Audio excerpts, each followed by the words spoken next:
할렐루야. 30년 인생 최고의 연말이었던 작년 선교훈련 때부터 최고의 연초였던 올해 단기 선교를 마치기까지의 믿음의 여정을 나누고자 합니다. 제가 선교훈련을 받게 된 동기는 저의 어린 시절과 관련이 있습니다.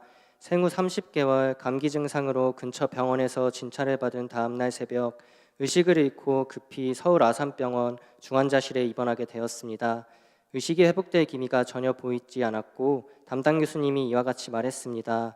죄송하지만 의사로서 아이에게 해줄 수 있는 게 없습니다. 믿고 있는 신이 있으시다면 아이를 죽이시든 살리시든 그분에게 달려 있습니다. 저는 소망 없이 기대 없이 죽음을 목전에 두고 있었습니다. 의료진, 친척, 지인들 모두가 저를 포기할 때에 저희의 가족은 기도의 끈을 놓지 않았습니다.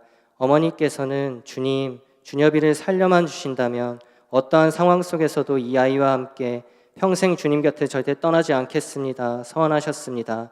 의식을 잃고 3일 뒤인 주일 예배를 드리고 오신 어머니께 담당 교수님이 말했습니다.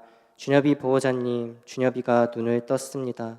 이렇듯 저를 절망에서 소망으로 죽음에서 생명으로 옮기신 주님, 저를 향한 주님의 마음과 뜻이 무엇인지요? 이런 기도 제목을 품었을 때 훈련을 권유받았고 이건 주님이 주신 기회이며 인도하심이다라는 감동이 있어 훈련을 받게 되었습니다. 선교를 위함은 아니었습니다. 나 같은 사람이 무슨 선교야 이런 생각을 갖고 있었기에 관심조차 없었고 상황도 여의치 않았습니다. 그러나 훈련 기간 동안 주님께서 깨달음을 주셨습니다. 열방으로 나아가라는 하나님의 말씀을 조금도 마음에 새기지 않고 순종하지 않고 말씀 편식을 하고 있다는 것을요.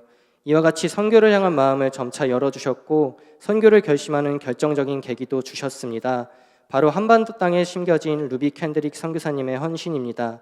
서울 양화진에 있는 선교사님의 묘비에는 만약 나에게 줄 수 있는 1000개의 생명이 있다면 1000개의 생명 모두 조선을 위해 바치겠습니다. 이러한 비문이 적혀 있습니다. 선교사님의 마지막 편지의 일부분은 이렇습니다.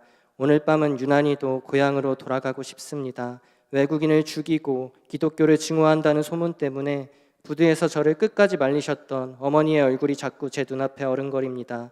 어쩌면 이 편지가 마지막일 수도 있습니다. 저는 이 땅에 저의 심장을 묻겠습니다.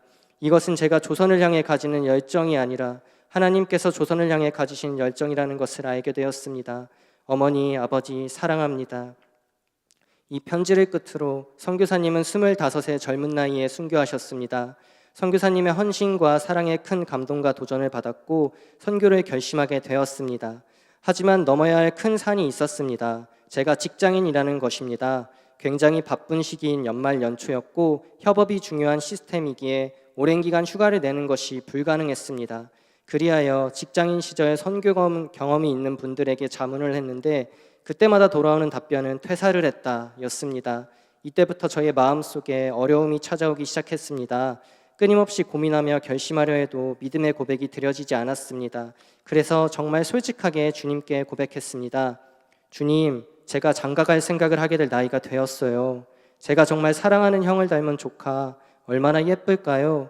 조카가 원하는 것, 먹고 싶은 것, 갖고 싶은 장난감 다 사주고 싶어요. 퇴사는 못할 것 같아요. 그러나 진심으로 주님의 사랑과 주님의 위로를 전하고 싶어요. 너의 모든 것을 책임지겠다들 말씀하시는 주님을 온전히 신뢰하지 못하는 믿음 없는 저를 긍휼히 여겨주세요. 이와 같이 저의 마음을 주님께 고백하며 휴가 신청을 했습니다. 이로 인해 사내 임원회의가 열리게 되어 신청이 승인되었고 휴가를 낼 수 있게 되었습니다. 긍휼이 풍성하신 주님께서 현실을 뛰어넘어 열방으로 나아가는 길을 열어주셨습니다. 이후 대학생부터 어머니 또래이신 시니어 2분까지 총 10명의 팀원들을 만났습니다.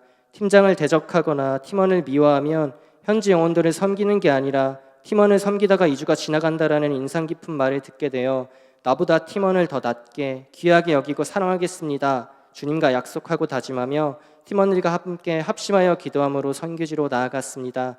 세 팀으로 나누어 누가복음 10장 말씀을 기반하여 사역을 시작하였고 첫날부터 매 순간 말씀대로 역사하시고 기도에 응답하여 주시며 우리와 늘 함께 하시는 살아계신 하나님을 경험하고 확증하며 많은 영혼들을 만났습니다. 특별히 한 가정의 영혼들을 만나기까지의 주님의 인도하심과 영혼들과 함께했던 순간이 여전히 생생합니다. 2주차 사역 때에 팀원 한 명을 미워하는 마음이 싹트고 말았습니다.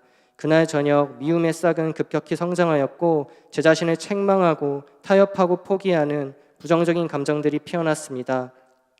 다음 날 아침 매일 팀원들과 함께 말씀을 묵상함으로 하루를 시작하기에 여호수아 10장을 묵상하였고 1년 1독을 위해 읽고 있는 말씀 또한 묵상하기 시작했습니다.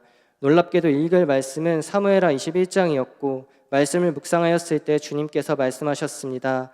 나의 이름으로 맹세하였기에 기브온 족속과의 조약을 지키고자 한 여호수아와 나의 이름으로 맹세한 조약을 존중하지 않고 기브온 족속을 학살한 사울을 보아라. 또한 다윗이 긍휼의 마음을 품고 행한 뒤에서야 내가 기도에 응답했음을 보아라. 주님의 음성을 들은 후에 팀원을 귀하게 여기고 사랑한다고 했던 약속을 기억하고 긍휼의 마음을 품고 용서하라고 하시는구나 깨달았습니다. 제 마음속에 있는 미움의 뿌리를 깨끗이 뽑으시고 그 자리에 주님의 마음을 심어주셨습니다. 주님은 여기서 그치지 않으시고 매표소 직원분, 보안관님, 택시기사님을 통해 할머니, 부모님, 형제 2명, 자매 1명이 살고 있는 시골 가정으로 인도하셨습니다. 복음을 전할 때에 가장 중요하면서도 어렵다고 느꼈던 점이 대화를 이어가며 마음을 여는 것인데요. 저와 비슷한 또래인 형제는 축구를 굉장히 좋아해서 브로라고 할 정도로 30시간에 가까워졌습니다. 자매는 간호사로 병원에 근무하고 있어서 간호사였던 저와의 대화를 굉장히 즐거워했고 대화 내용도 풍성해서 급속도로 신뢰가 쌓였습니다. 형제 자매 둘 다 도시에서 근무하고 있어서 몇 달 만에 가족 구성원 전부가 모이게 되었다고 합니다. 할머니, 어머니는 요리에 능했던 팀원과 교제하였고 어린 학생인 형제는 미술 전공인 팀장님과 종이를 접고 그림을 그리며 교제했습니다.